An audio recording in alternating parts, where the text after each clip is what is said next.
If you've gardened long enough, you start noticing a strange pattern. The toughest plants, the ones that thrive without fertilizers, irrigation, or pampering, are often the very plants we're told to rip out, spray, or outlaw. Today, fellow soil power gardeners, we're talking about one of the most controversial examples of all, a weed so nutritious, resilient, and generous that entire systems once worked to erase it from our fields and plates. This is the story of amaranth, a free protein crop that feeds the soil, feeds people, and refuses to die. And once you understand why it was suppressed, you'll never look at your garden the same way again. Walk through almost any disturbed soil, roadsides, abandoned plots, compost piles, and you'll see it. Tall, fast-growing, broad-leafed, and confident.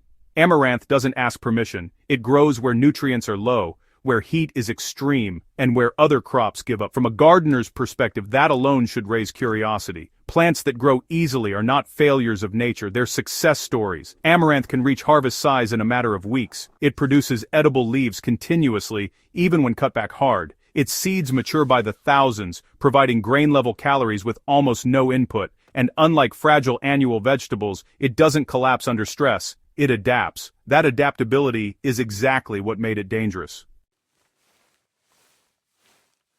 Amaranth was not forgotten, it was actively removed. In pre-colonial Americas, amaranth was a staple food crop alongside maize and beans. It fueled entire civilizations. When European powers arrived, they didn't just suppress cultures, they suppressed crops that supported independence. Amaranth, deeply tied to food sovereignty and local resilience, was banned and destroyed in many regions. Fast forward to the modern era, and the suppression took a different form. Amaranth became labeled as a weed. In some places, certain species are still restricted or discouraged because they compete too well with industrial monocrops. Think about that for a moment. A plant is considered a threat not because it fails, but because it succeeds without needing chemicals, purchased seeds, or external inputs. For systems built on dependency, that's unacceptable. Here's where things get truly interesting for gardeners who care about nutrition. Amaranth leaves rival spinach in minerals like calcium, magnesium, and iron, but outperform it in heat tolerance. You can harvest them when other greens bolt and collapse. The flavor's mild, slightly nutty, and perfect for sautés, soups, and stews. The seeds are even more impressive. Amaranth grain contains around 13 to 15% protein and, unlike most plant proteins, it's rich in lysine, an amino acid typically missing from grains. That means amaranth can stand alone nutritionally in ways wheat and maize cannot. For gardeners focused on self-reliance, that matters. This is complete nutrition from a plant that grows itself. Anyone who's tried to eradicate amaranth knows the truth. Pull it, and it regrows. Cut it, and it branches. Ignore it, and it seeds generously. This isn't poor design. This is ecological intelligence. Here's the shift soil power gardeners need to make. Stop fighting amaranth and start guiding it. Amaranth prefers warm soil and full sun. Scatter seeds lightly on the surface and barely cover them. Germination is quick, often within days.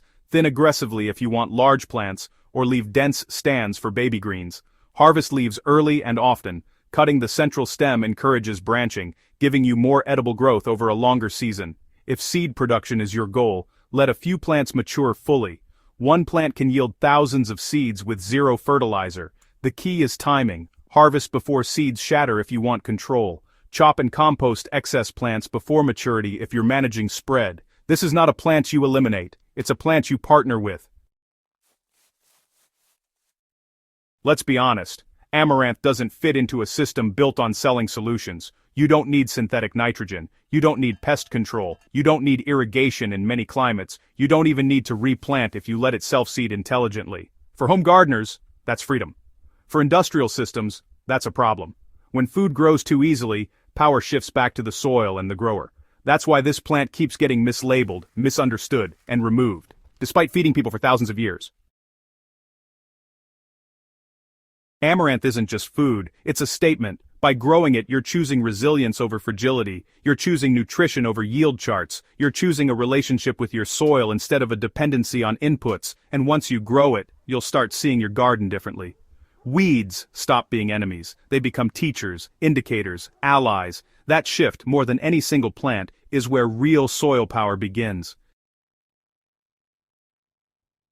If you've ever wondered why the toughest, most nutritious plants are missing from mainstream gardening advice, now you know. They were never inferior. They were inconvenient to systems that thrive on control. Amaranth is proof that nature already solved many of our food problems.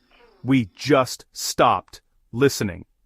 If this article helped you see your garden, your soil, or your weeds differently, make sure to subscribe to Soil Power, share this with a fellow gardener, and help spread knowledge that puts power back where it belongs, in the soil and in our hands.